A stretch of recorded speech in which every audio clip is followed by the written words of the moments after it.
Hello सातवीं class. आज हम आपकी संस्कृत सुरभि में विविध प्रश्नावली 1 का सॉल्यूशन समझेंगे।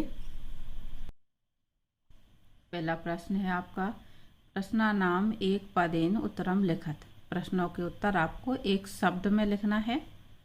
महताम किम धनम, महापुरुषों का धन क्या है? जवाब है आपका मानः। मानः यानी सम्मान।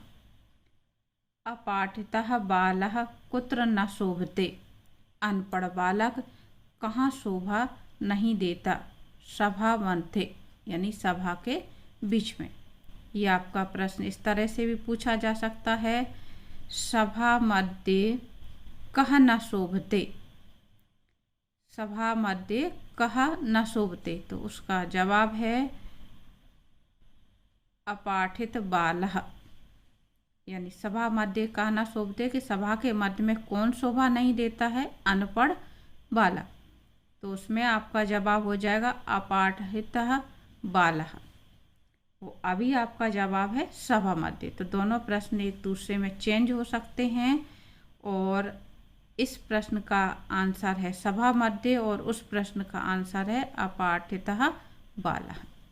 अगला प्रश्न है आपका, शारदा मठम कस्याम दिशि अस्ति। शारदा मठ किस दिशा में स्थित है? तो उत्तर है आपका पश्चिम दिशि यानी पश्चिम दिशा में। अगला प्रश्न है आपका, द्वापि अग्रजौ कुतः गृहं प्रत्यागच्छताम।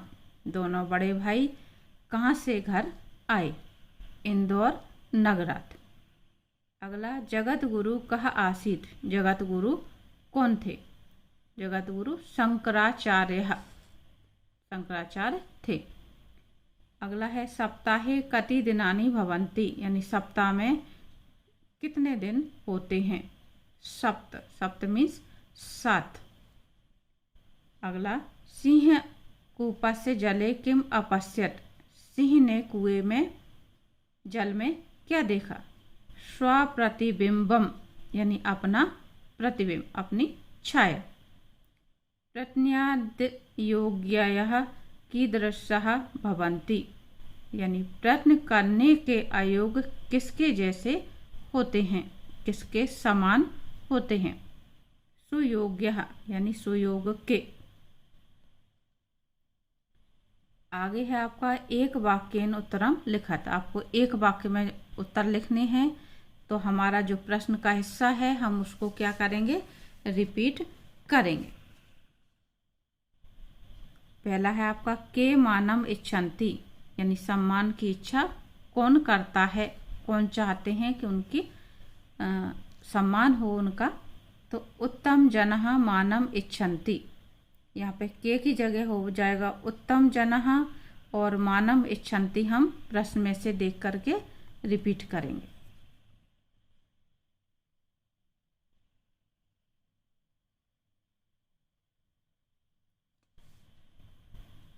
अगला है आपका, विद्यार्थी किम न प्राप्नोति। विद्यार्थी क्या प्राप्त नहीं करता? विद्यार्थी सुखम न प्राप्नोति। विद्यार्थी को सुख प्राप्त नहीं होता या सुख प्राप्त नहीं करता। अगला है, कः कस्य एकतायाः मूलाधारः। कौन किसकी एकता का मूलाधार है? धर्म एवं भारतस्य एकतायाः मूलाधारः।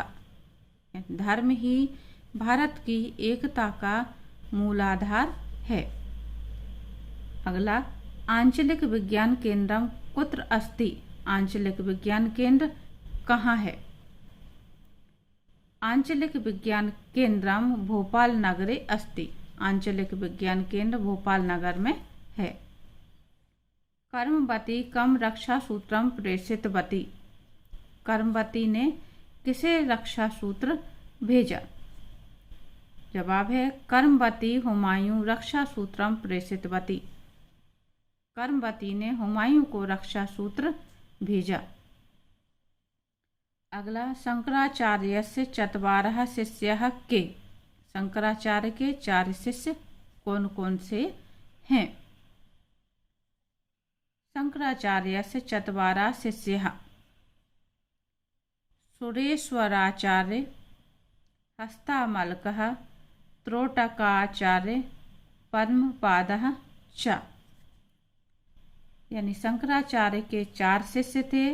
पहले सुरेश्वराचार्य, दूसरे हस्तामलक, तीसरे त्रोटकाचार्य और 5वें पद्मपाद।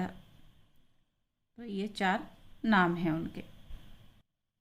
अगला प्रश्न है, चंद्रः कदा पूर्णतां प्राप्नोति?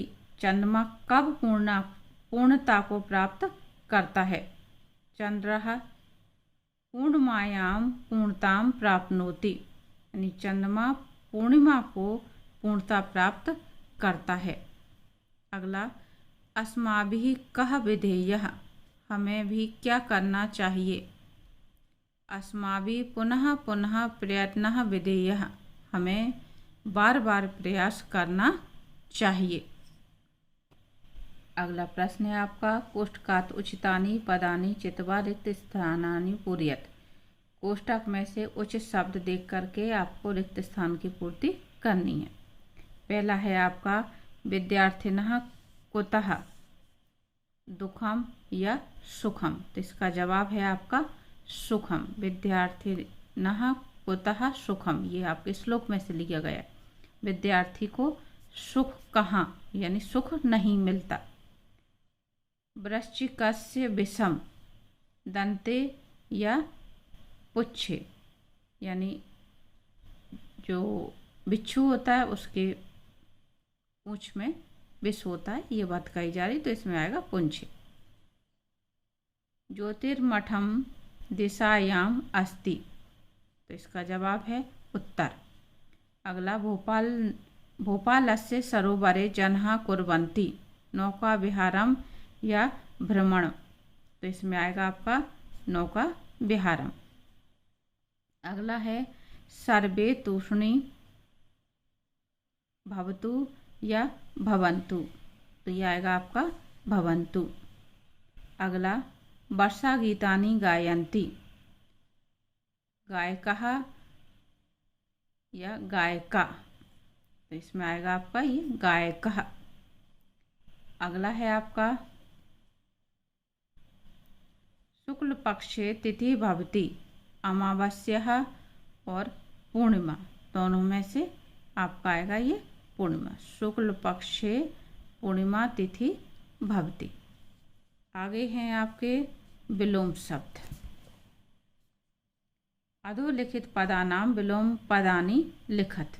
नीचे ये जो शब्द दिए जा रहे हैं इनके विलोम यानी विपरीत शब्द बताने हैं आपको। पहला है गुणः, गुणः का विलोम शब्द होगा दोषः। धैर्यम, धैर्यम का अधैर्यम। सत्यम, असत्यम। क्रेतुम, विक्रेतुम। कठोरः, मृदुः। विज्ञः, अनविज्ञः। आ गए है आपका पदानाम समानार्थकम पदानि लिखत, यानी शब्दों के समानार्थी शब्द हमें लिखना है। समानार्थी यानी पर्यायवाची। पहला शब्द है आपका माता, समानार्थक हो जाएगा जननी। वनम, वनम का समानार्थी हो जाएगा अरण्यम। और अगला मनोहरम, मनोहरम का हो जाएगा मोहकम। परिश्रम, उद्यमः। अगला प्रश्न, संधि विच्छेदम कुरुत, संधि विच्छेद कीजिए। संधि हो जाएगी आपकी विद्या प्लस एव। पहला शब्द था आपका विद्या, तो विद्या प्लस एव। दूसरा शब्द है आपका परोपकारः, तो पर प्लस उपकारः। यहाँ पे आपके नाम नहीं पूछे गए हैं, सिर्फ संधि विच्छेद पूछा गया है। अगला शब्द है महौषधि, तो महाधन औषधि। महेशः, महाधन ईशः। ज्योतिषाढ़योः, ज्येष्ठाषाढ़योः, ज्येष्ठ प्लस आषाढ़योः। आगे है संधि कुरुत, संधि कीजिए। द्वौ प्लस अपि, संधि कीजिए का मतलब आपको संधि विच्छेद दिया हुआ है, आपको शब्द बनाना है। क्या शब्द बन जाएगा? संधि होकर के द्वौ प्लस अपि बराबर हो जाएगा द्वौ अपि। विद्या धन आलयः मिलके हो जाएगा विद्यालय। नृत्यन्ती प्लस अपि बराबर हो जाएगा नृत्यन्त्यपि। और सत धन चितः बराबर हो जाएगा सच्चित। अगला है अर्थानुसारम योजयत, अर्थ के अनुसार जोड़ियां मिलाइए।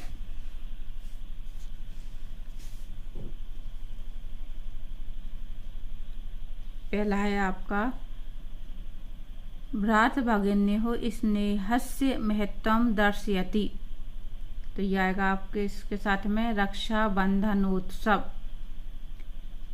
अगला ते संस्कृतिम प्रकटीकुर्वन्ति, इसके साथ में आएगा आपका उत्सवः। और अगला है श्रावण मासे वर्षुतुः और ज्येष्ठ मासे ग्रीष्म ऋतुः। श्रावण मासे वर्षा ऋतुः और ज्येष्ठ मासे ग्रीष्म ऋतुः।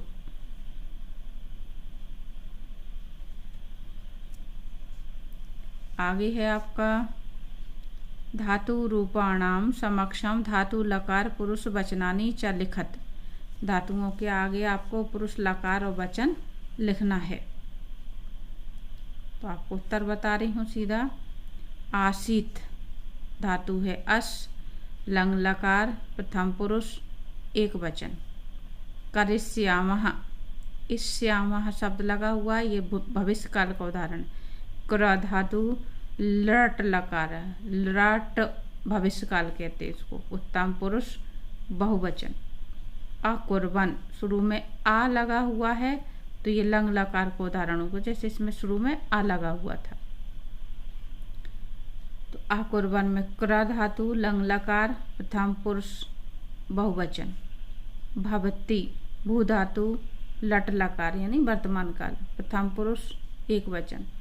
लवंते लब धातु लट लकार प्रथम पुरुष बहुवचन। नित्यतः नृत्य धातु लट लकार प्रथम पुरुष द्विवचन। आगे है आपका अगला प्रश्न, वर्तनी शुद्धिकरणम यानी शुद्ध करके शब्दों को लिखना है। वर्तनी का सही प्रयोग करते हुए शुद्ध शब्द लिखिए। विशेषः, तो इसका सही रूप होगा विशेषः। अत्यधिकम, अत्यधिकम को इस तरह से लिखा जाएगा अत्याधिकम। रविंद्र इस तरह से लिखा जाता है रविंद्र, इस पर बड़ी की मात्रा लगी हुई है। शब्द सही जो होता है वो छोटी की मात्रा होती, तो रविंद्र होता है। उपर्युक्तः, उपर्युक्तः का उपरोक्त होगा। कालिदासः, इसकी कालिदास बड़ी की मात्रा लगानी है आपको।